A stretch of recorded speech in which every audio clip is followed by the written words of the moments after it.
5.56 versus 7.62 by 39. Which one will win on this episode of Ultimate Barrier Testing?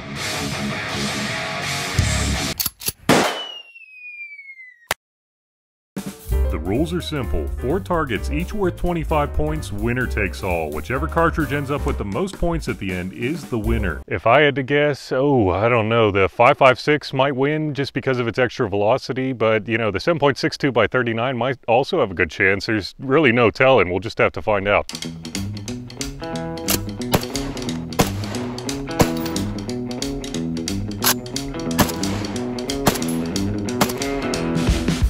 This is the Uni-Sled, short for Universal Sled because it can hold just about anything. There is one thing that the Uni-Sled can hold, and that is steel. So we're still going to be using Steel Sled 4.1 for these tests. How about before we do any testing though, that we check out the target for the first round. This is a piece of 6x6 pressure treated lumber, and as you can see, this is a pretty thick piece of lumber. Let's put it in the Uni-Sled real quick though. So basically what I'm going to do is shoot it twice in 2 different areas with each of the cartridges to give the cartridges as fair of a chance as possible, because there could be some knots and whatnot inside the wood. Now let's throw that 3/4 inch piece of plywood behind there and we should be good to go. Or should I say wood to go. Okay, enough with the terrible jokes, on to the 5.56.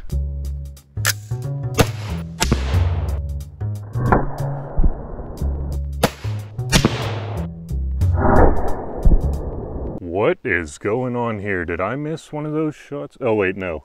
Oh, okay, it was just hiding behind the post right there.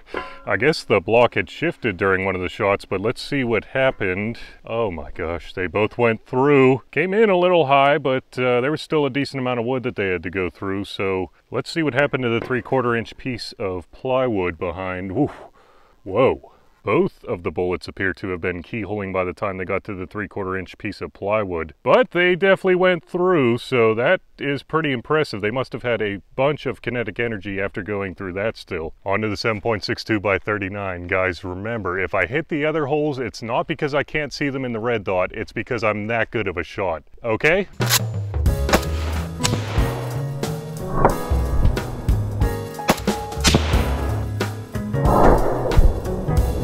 Two pretty decent shots, and they're pretty well spread apart. Let's see what happened on the backside though. Okay, definitely went through, and they both hit the 3/4 inch piece of plywood, and both of them went through. I guess we probably should have expected that. I'd say that round 1 is a draw.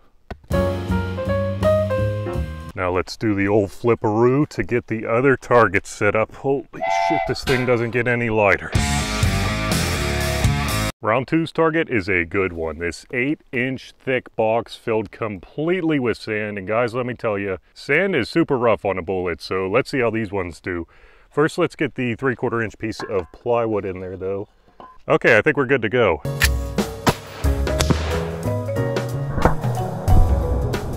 Pretty much right on the money. I can't get over how freaking small these holes are. I can barely see them, but let's turn it around and see nothing. We do not see anything because the 5.56 did not go through this box right here. Definitely not impressive performance. All right, we should be all settled for the 7.62 by 39. I'm thinking, and I may be crazy, but I think that the extra weight of the 7.62 by 39 bullet will help it out in this test for sure, but let's go see. Pretty much right on the money as well. Let's turn it around and we'll see what we get. Absolutely nothing. Oh my gosh. Oh my gosh, you would think for sure a 122 grain bullet would go through this better than a 55 grain bullet. Come on now. I am really amazed at what 8 inches will stop. 8 inches of sand, that is. I guess this one's a draw as well. Nevertheless, it's time for the good old flipperoo again. Oh, this thing.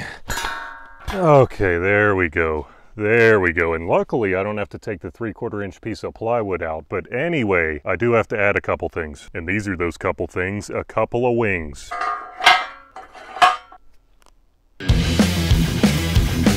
And now we can go over round 3's target. Solid concrete blocks. They're 1.75 inches thick. They actually call them 2 inches thick, but they're actually 1.75 inches. Anyway, these ones should be really rough on the bullets, so let's go ahead and put those in there. One for each of these cartridges, and keep in mind that they're not reinforced concrete. They're just regular concrete blocks. Let's get to it though.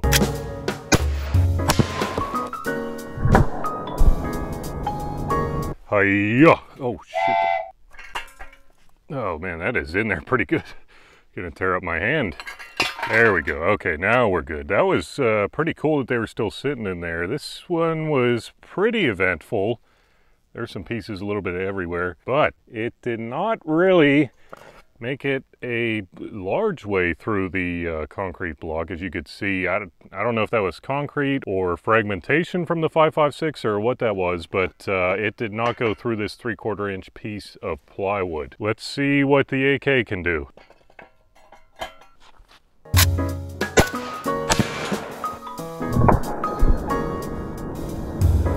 Walking up, that one was a bit more eventful. There are pieces everywhere, but let's see what happened to the 3/4 inch piece of plywood. This is the determining factor. I guess there's a little bit more damage than the 5.56, but really doesn't look all that much different than the 5.56. That is crazy. Guess this round's a draw too. I don't know.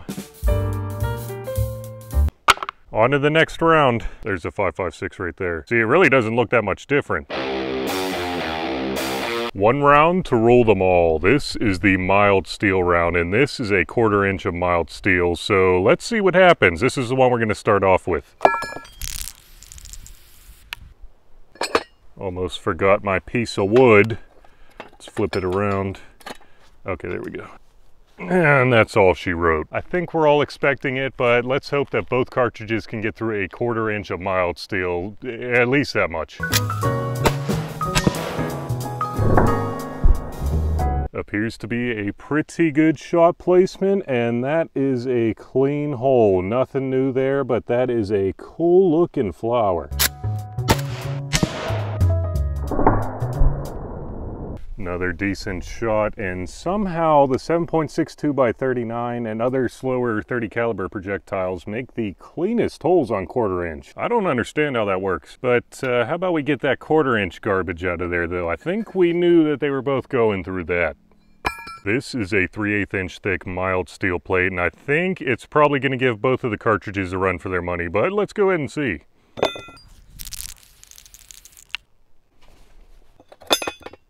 All right, nice and tight.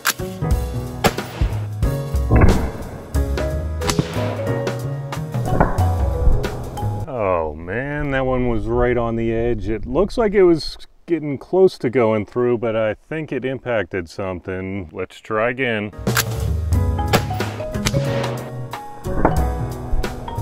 I don't know what to expect here. It kind of looks like, nope. No, it definitely did not go through looking in the hole right there. I don't know. I told you it'd probably give it a run for its money. Time to see if the 7.62 by 39 can do any better, though I'm not holding my breath.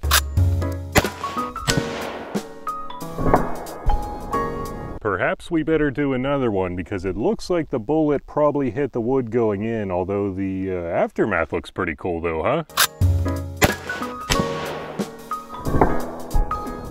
Neither the 5.56 or the 7.62 by 39 penetrated the 3/8 inch mild steel plate, so I think you know what that means. It's time to grind!